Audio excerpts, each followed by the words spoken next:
दोस्तों, क्या श्रीखंड महादेव जी यात्रा 2025 होगी या फिर नहीं होगी?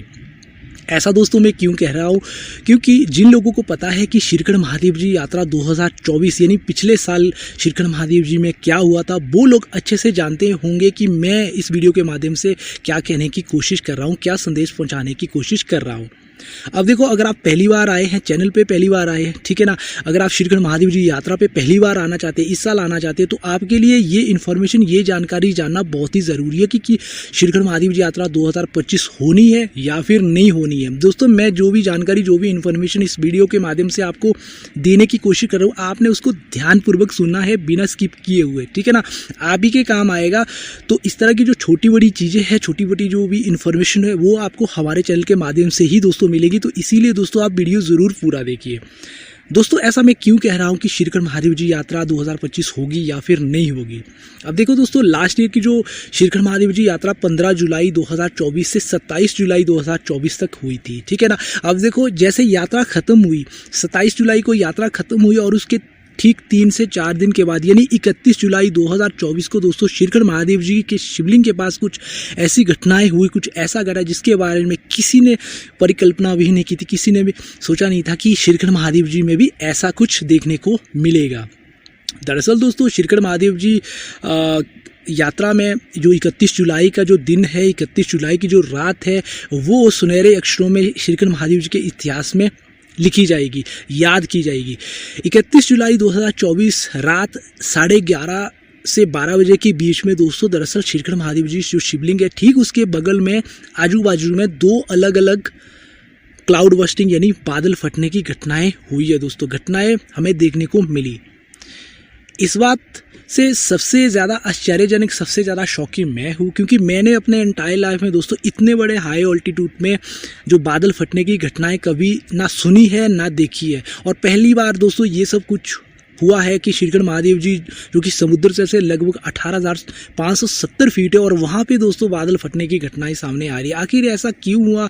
क्यों भगवान श्रीखंड महादेव, क्यों भगवान भोलेनाथ हमसे इतने ज़्यादा रुष्ट हो गए कि वहाँ पे इस तरह की घटनाएं हमें देखने को मिली है, ठीक है ना। अगर 11-12 हज़ार फीट के हाइट में ये सब कुछ होता तो वो एक आम बात है, एक नॉर्मल चीज़ है। लेकिन दोस्तों, इतने बड़े हाई ऑल्टीट्यूड में दोस्तों बादल फटने की घटनाएं सचमुच में किसी अनहोनी से, मतलब मुझे समझ में नहीं आया कि मैं क्या कहूँ, है ना।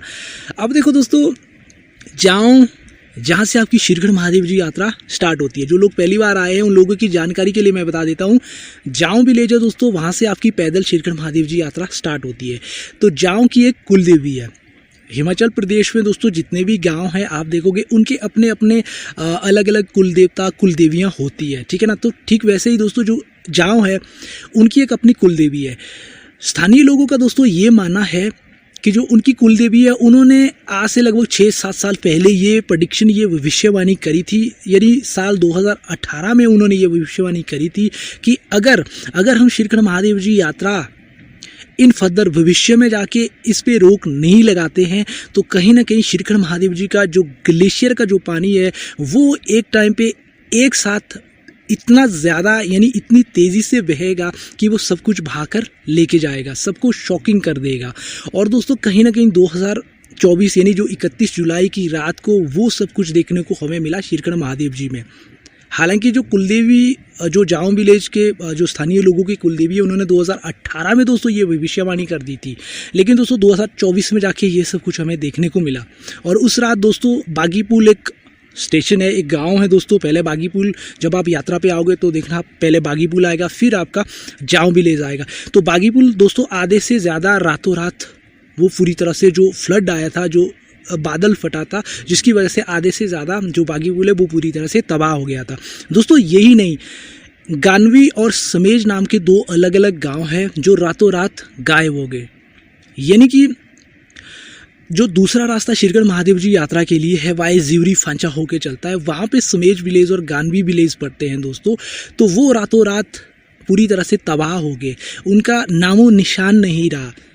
जो 31 जुलाई को श्रीखंड महादेव जी में हुआ, क्योंकि श्रीखंड महादेव जी की जो पर्वत श्रृंखला है वहाँ पे 4 अलग अलग स्थानों पे दोस्तों बादल फटने की घटनाएं हुई है। पहला तो जो बागी पुल वाला जो खड्ड है ना, वहाँ पे जाके जो आधे से ज़्यादा बागी पुल चले गया। उसके बाद दोस्तों जो समेज और जो गानवी जैसे विलेज की मैंने बात की। फिर चौथा है दोस्तों आपका जो मलाना डैम है ना, अगर आपने कुल्लू मनाली विजिट किया होगा तो आपको पता होगा मलाना जो विलेज है वो अपनी ओल्ड डेमोक्रेसी के लिए बहुत ही पॉपुलर है। वहाँ पे जो दोस्तों मलाना जो डैम था वो भी ध्वस्त हो गया, तो वहाँ पे भी क्लाउड बस्टिंग यानी बादल फटने की घटनाएं हमें देखने को मिली। तो दोस्तों आखिर ऐसा क्यों हुआ, इसके पीछे की क्या वजह थी, ये तो मैं नहीं जानता हूँ। ये एक रहस्यमय ही है कि क्यों श्रीखंड महादेव जी ने 31 जुलाई को इस तरह का तांडव किया, इस तरह की हमें आश्चर्यजनक जो न्यूज़ है वो सुनने को मिली। तो दोस्तों जिन लोगों का प्लान श्रीखंड महादेव जी यात्रा 2025 में है, अब देखो दोस्तों यहाँ पे क्या आपके मेडिकल रजिस्ट्रेशन होते हैं श्रीखंड महादेव जी यात्रा के लिए, ठीक है ना। जो सिंघाड़ नामक स्टेशन पड़ता है, वहाँ से आगे जो रास्ता है दोस्तों वो पूरी तरह से डैमेज हो गया है। पूरी तरह से जो बाढ़ है, जो फ्लड है, वो अपने साथ भाग कर लेके गई है।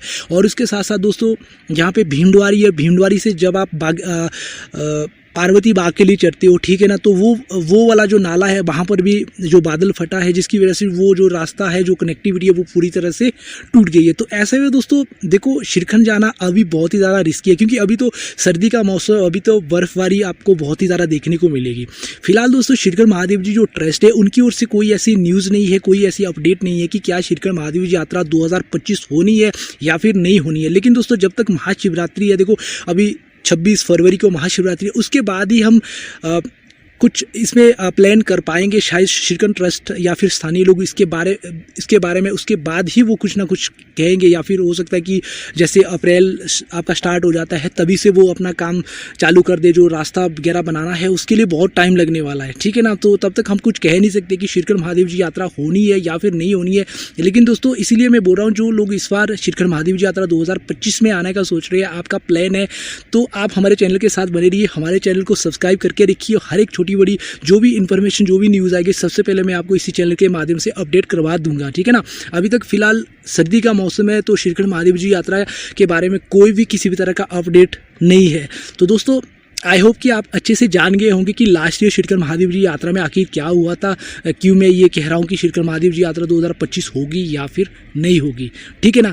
बाकी दोस्तों आपकी कोई भी क्वारी हो आप हमें बिंदास कमेंट कर सकते हो। डिस्प्ले में जो मेरा व्हाट्सएप ऑफिशियल नंबर है, आप इस पर भी कोई भी क्वेश्चन पूछना हो आप मुझे 24 आवर पूछ सकते हो। वीडियो अच्छी लगी ज़रूर आपने लाइक कर देना। चैनल पर पहली बार आए तो ज़रूर दोस्तों आपने सब्सक्राइब करके जाना है। जय हिंद, जय भारत, वंदे मातरम, हर हर महादेव, जय श्रीखंड महादेव।